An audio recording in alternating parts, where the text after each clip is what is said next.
Seigneur éternel, Dieu des armées, je te rends grâce de cette occasion que tu me donnes d'apporter une nouvelle fois le message à ton peuple. Seigneur, chaque fois qu'il y a des événements, qu'il y a des situations, tu envoies des messagers d'espérance pour apporter de l'espérance dans les cœurs de tes enfants. Et tu m'as destiné pour être messager de l'espérance. Je te bénis pour le message que je vais livrer aujourd'hui. Dans le puissant et glorieux nom de Jésus, que nous avons ainsi prié. Amen. Aujourd'hui, nous sommes le dimanche qui vient après le dimanche de la résurrection, c'est-à-dire le dimanche de Pâques, où nous avons célébré la Pâques dans un contexte particulier. Nous trouvons que les cultes dans des églises ont été prohibés compte tenu de la pandémie du coronavirus qui est en train de sévir le monde. Et nous ne devions qu'obéir parce que la Bible dit « Obéissez à ceux qui nous gouvernent, à ceux qui vous gouvernent ». Nous avons obéi et cela n'a pas empêché d'avoir de prières personnelles. Nous continuons à demander à Dieu la grâce par rapport à la situation que le monde est en train de traverser. Néanmoins, le Seigneur m'a donné cette occasion de pouvoir parler. Je suis le pasteur Lemba Charmant. Je suis le pionnier de l'Église glorieuse et président représentant légal. Notre siège se trouve à Kinshasa, Njili. Le message que je vais apporter aujourd'hui, s'intitule « Toi aussi tu peux transformer ta situation ». Et nous allons comprendre que étant en ce premier dimanche qui vient après la Pâque, Jésus est ressuscité et il est en train d'apparaître à différentes personnes. Je suis content de pouvoir rappeler d'abord pourquoi Jésus est ressuscité. C'est nécessaire de comprendre. J'en ai parlé le dimanche de Pâques et j'ai pris 5 grandes raisons pour lesquelles Jésus est ressuscité. Ma Bible dit d'abord dans Actes chapitre 2, le verset 24. Il est déclaré dans la parole de Dieu que Jésus-Christ est ressuscité parce que la mort ne pouvait pas avoir d'emprise sur lui. Actes chapitre 2, verset 24. Dieu l'a ressuscité en le délivrant des liens de la mort parce qu'il n'était pas possible qu'il fût retenu par elle. Gloire à Dieu. Nous connaissons des grands ténors qui sont passés sur la terre. Nous connaissons des grands chefs religieux. Nous connaissons de multitudes de personnes qui nous ont dévancés. Ils sont morts. Ils ont été enterrés. Ils sont restés dans leur tombe. Mais quand je lis ma Bible, je trouve que mon Jésus, il est mort, mais il est ressuscité. Parce que la mort ne pouvait même pas les retenir. Gloire à Dieu. Gloire à Dieu. Et cela aussi me réjouit chaque fois quand je pense même à l'ascension. Vous allez voir que quand Jésus était en train de monter, la force de la pesanteur a été annulée. Parce que Jésus ne peut pas être retenu par ces choses. Il est Dieu, le créateur lui-même. Et il ne peut pas être soumis à ces créatures. C'est cela la différence avec notre Jésus. Donc il est ressuscité parce que la mort ne pouvait pas le retenir. La deuxième raison où j'ai trouvé Jésus-Christ était ressuscité.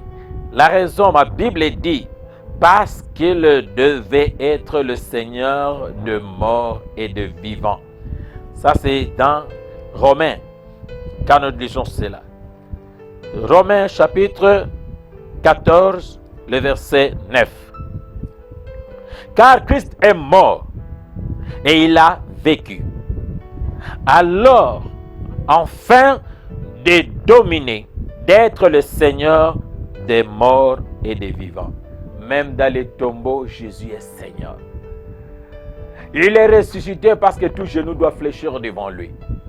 Les genoux de la mort, les genoux du séjour de la mort, les genoux de la maladie, tout genou qui existe doit fléchir devant Jésus. Il est le Seigneur. Et c'est comme ça que Dieu l'a ressuscité.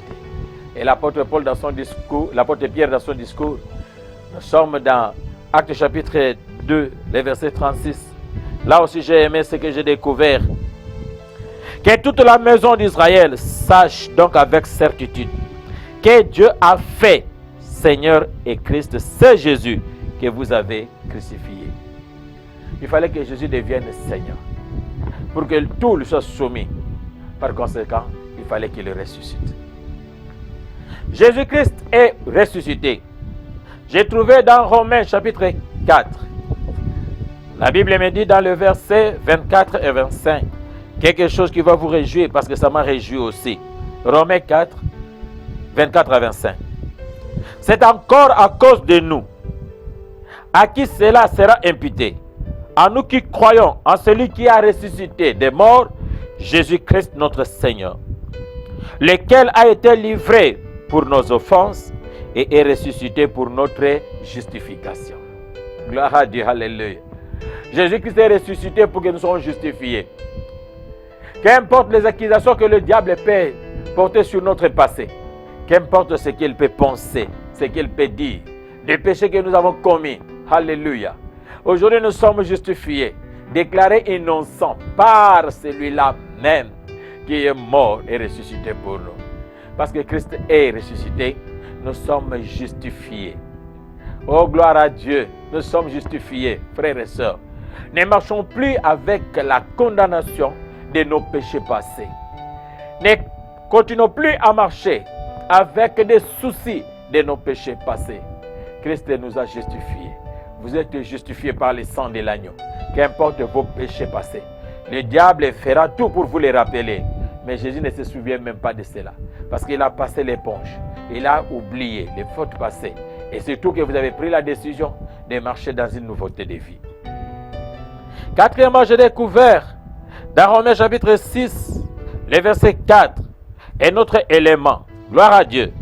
Nous avons donc été ensevelis avec lui par le baptême en sa mort, afin que, comme Christ est ressuscité des morts par la gloire du Père, de même nous aussi, nous marchons en nouveauté de vie. Christ est ressuscité pour nous rendre capables de mener une vie nouvelle. Vous savez, sans Jésus-Christ est ressuscité dans notre vie, nous ne pouvions pas être capables de dominer sur le péché. Impossible de dominer sur le péché.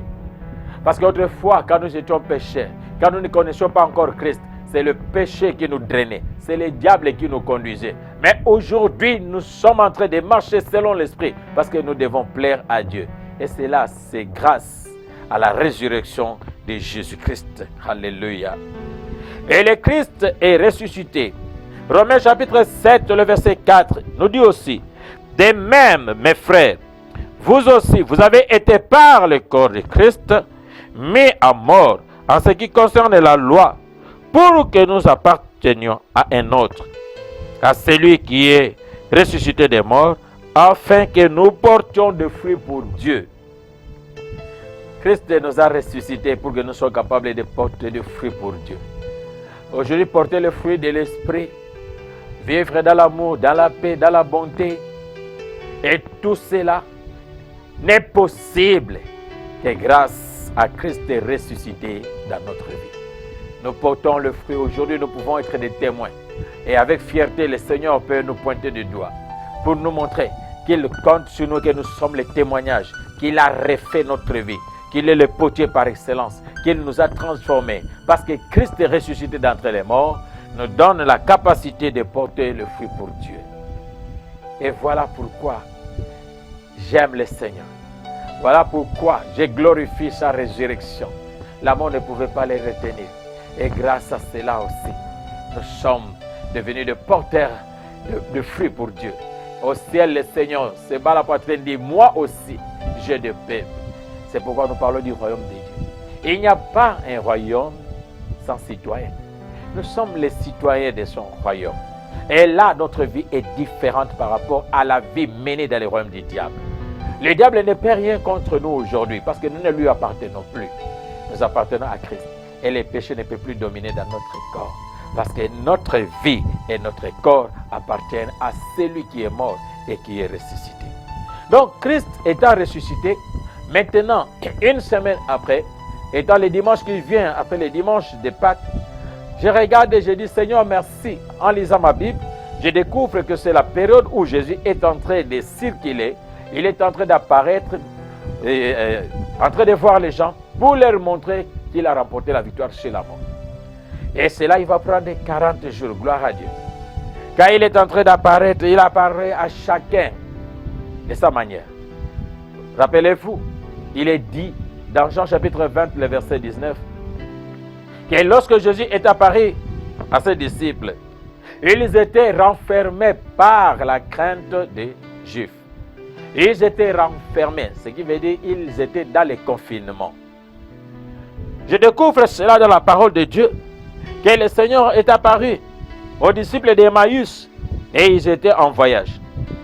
Il est apparu à Marie de Magdala qui est partie au tombeau pour voir ce qui est arrivé au Seigneur. Gloire au Seigneur, comme Christ est apparu aux autres, il va t'apparaître toi aussi. D'une manière ou d'une autre, il va se manifester à toi. Christ est ressuscité. Il traverse même la porte fermée. Christ est ressuscité. Il apparaît même au bord du fleuve alors que les gens sont en train de pécher. Le Seigneur va t'apparaître. Le Seigneur va te visiter. Le Seigneur viendra te voir dans ta situation. Qu'importe la situation, qu'importe le temps que tu traverses, je connais une seule chose, que le Seigneur va t'apparaître. Et je suis venu pour te dire que le Seigneur va t'apparaître. Parce qu'il n'est plus dans les tombeaux, il est déjà ressuscité. Nous sommes donc pas les premiers à connaître les confinements. Vous le savez, nous ne sommes pas les premiers. En fait, quand je lis ma Bible, j'ai découvert cette expérience. Par exemple, dans Exode chapitre 12, le verset 21 à 23. Là, nous voyons que les enfants d'Israël ont mangé la Pâque dans les confinements. La Bible dit que Moïse a appelé les anciens d'Israël et leur a dit: il faut dire à tous les peuples que nul ne sorte de chez lui jusqu'au matin avant de quitter l'Égypte pour partir. Donc vous n'avez même pas le droit de sortir quand c'était l'heure de fermer la porte, de rester renfermé, c'était comme ça. Personne n'avait le droit de sortir. Il y a des moments que Dieu peut nous imposer le confinement parce qu'il a un programme avec nous. Il a un projet. Et il ne faut pas toujours voir les choses dans un mauvais angle. Il ne faut pas toujours voir les choses comme si c'est le diable qui est en train de provoquer. Le Seigneur peut permettre cela parce qu'il a quelque chose qu'il est en train de vouloir faire. Ce n'est pas seulement les enfants d'Israël, j'ai vu aussi les prophètes Élie. Dans le livre des rois, 1 roi chapitre 17, le verset 3, Dieu demande à Élie d'aller se confiner. Il lui dit, il faut aller au torrent de Kérit. Et quand nous lisons le chapitre 18 d'un roi, nous voyons au verset 1 que Dieu lui dit d'aller se présenter à Akab. Et il est précisé, dans la 3e année, la parole de l'Éternel fut adressée à Élie. Donc si je comprends que le confinement d'Élie avait pris 3 ans. Dans le confinement de chacun va prendre le temps que le Seigneur permet que la personne reste en confinement selon le projet qu'il a, le programme qu'il a et l'objectif que Dieu est en train de suivre. Dans Ésaïe chapitre 26, le verset 20, c'est Dieu qui ordonne à son peuple de se confiner. Dieu dit que son peuple se confine jusqu'à ce que la colère soit passée. Oh mon Dieu, le Seigneur est au contrôle de toutes choses. Au début de l'année, lorsque j'avais publié une parole pour encourager le peuple de Dieu, pas pour formuler des souhaits, mais beaucoup plus pour faire des déclarations prophétiques, j'avais dit que le Seigneur était au contrôle du 1er janvier au 31 décembre 2020. Quel que soit ce qui arrive, je sais que le Seigneur est au contrôle. Ma Bible dit que Dieu était sur son trône lors du déluge. Alléluia. Il y avait le déluge, mais Dieu était sur son trône. Le Seigneur reste Seigneur. Il est sur son trône. Personne ne va prendre sa place. Personne ne va les chasser de là. Et je bénis le Seigneur. Je me souviens autrefois quand j'étais étudiant congolais démocratique, il nous arrivait, n'est-ce pas, de nous disputer des places dans des bus, comme c'était notre mentalité de cette époque-là. Quand les bus arrivent, à l'arrêt, vous vous trouvez, vous courez, celui qui sait courir vite, il monte le premier, il prend la place qu'il peut prendre. Et il y avait des gens qui étaient très forts et ils escaladaient par la fenêtre, il prend déjà une place. Mais ce qui m'étonnait beaucoup plus, même si on se disputait ces places-là, il y avait un siège que personne ne prenait. C'est le siège du chauffeur. Oh, même si le chauffeur était descendu, même s'il était parti quelque part, et qu'on était en train de monter les gens, il n'avait pas d'inquiétude parce que personne ne pouvait prendre sa place. Même quand nous prenons des avions pour aller voyager, nous montons, nous prenons nos places. Mais il y a toujours des places réservées que personne ne prend. La place du pilote et la place du copilote. Personne ne prend. Je dis que le Seigneur reste à sa place, même dans les diriges. Je dis que le Seigneur reste à sa place. Personne ne peut l'ôter de là. Il est le Seigneur. Même dans les confinements, il est à sa place. Gloire à Dieu. Les anges continuent à l'adorer parce que personne ne veut prendre sa place. Oh, quiconque s'est levé pour prendre la place de notre Dieu, quiconque voulait se faire Dieu, nous avons vu dans Actes chapitre 12. Il y a un certain Hérode qui a été mangé sur place par des vers parce qu'il voulait se faire Dieu. Si tu veux te faire Dieu, tu veux enlever Dieu de sa place. Tu n'y parviendras pas. Parce qu'il y a des sièges qu'on ne prend pas. Il y a des sièges qu'on ne remplace pas. Je vous ai donné l'exemple. Et Dieu est encore sur son trône. Gloire à Dieu. Dans Actes chapitre 16, nous voyons aussi que Paul et Silas avaient été arrêtés. Ils étaient emprisonnés. Mais dans leur prison, ils ont changé les choses. Au lieu de penser à leur malheur, de penser à leur souffrance, ils ont fait de leur prison un lieu d'adoration, un lieu de culte. Ils ont transformé leur situation. Leur confinement a été transformé. Le monde entier, dans tous les pays, où que vous soyez, il n'y a que confinement sur confinement. Et nous voyons des grandes mesures prises par le gouvernement. Parce qu'on doit protéger la population. Mais lorsque vous êtes dans ces confinements-là, qu'est-ce que vous pensez? Vous êtes en train de pleurnicher, vous regrettez, vous êtes en train de pleurer. Mais ne pouvez-vous pas transformer votre confinement en autre chose? C'est pourquoi nous allons relire ce que nous avons lu auparavant. Le psaume 24, le verset 6 au verset 8. Ma Bible dit, heureux ceux qui placent en toi leur appui. Ils trouvent dans leur cœur des chemins tout tracés. Lorsqu'ils traversent la vallée de Baca, il la transforme en un lieu plein de sources.